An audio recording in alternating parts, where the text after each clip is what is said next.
Iran में हो रहे हालिया प्रदर्शनों को अगर ध्यान से देखा जाए तो साफ समझ आता है कि प्रदर्शन सिर्फ एक बहाना है। असली मकसद ईरान को अंतर्राष्ट्रीय स्तर पर कमजोर करना और किनारे पर लगाना है। जी हाँ, ये हकीकत है। दुनिया को ये दिखाने की कोशिश की जा रही है कि ईरान की जनता अपनी सरकार और व्यवस्था के खिलाफ है। देश में हालात बेकाबू हो चुके हैं और सत्ता कभी भी गिर सकती है। लेकिन जब हम खबरों की गहराई में जाते हैं तो एक अजीब सच्चाई सामने आती है। ईरान के लोगों की आवाज बहुत कम सुनाई देती है, जबकि अमेरिका, इजराइल और पश्चिमी देश के नेताओं के बयान हर जगह छाए रहते हैं।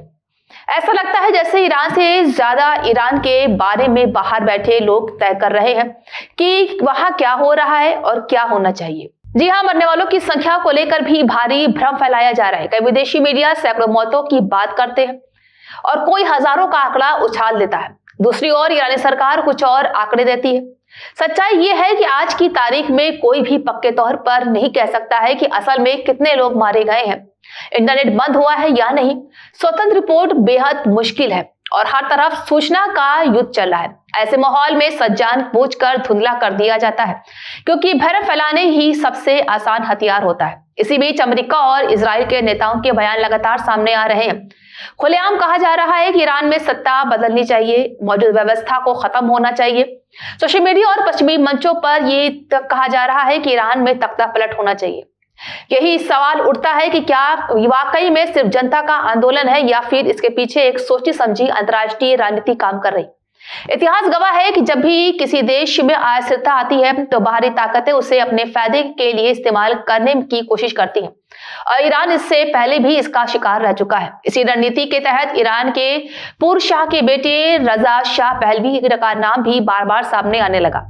पश्चिमी मीडिया उन्हें ईरान के भविष्य के नेता की तरह पेश कर रहा है, जबकि सच्चाई ये है कि ईरान के अंदर उनकी स्वीकृतता कितनी है या कोई नहीं जानता। ईरान का समाज बहुत जटिल है। वहां की राजनीति, धर्म और इतिहास आपस में गहराई से जुड़े हैं।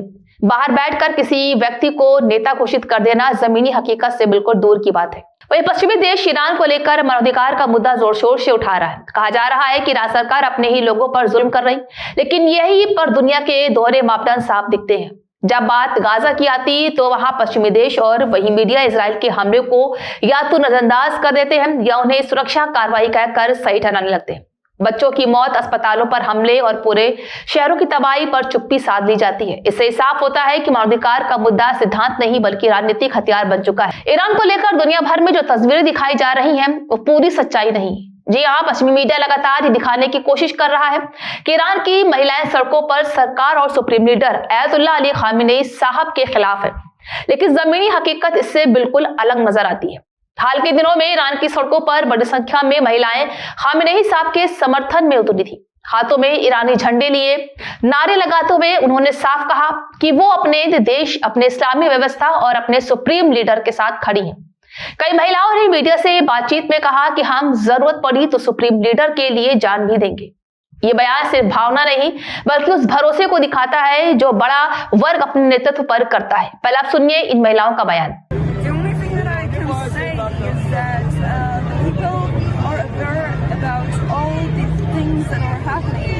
And we will stand tall for our leader.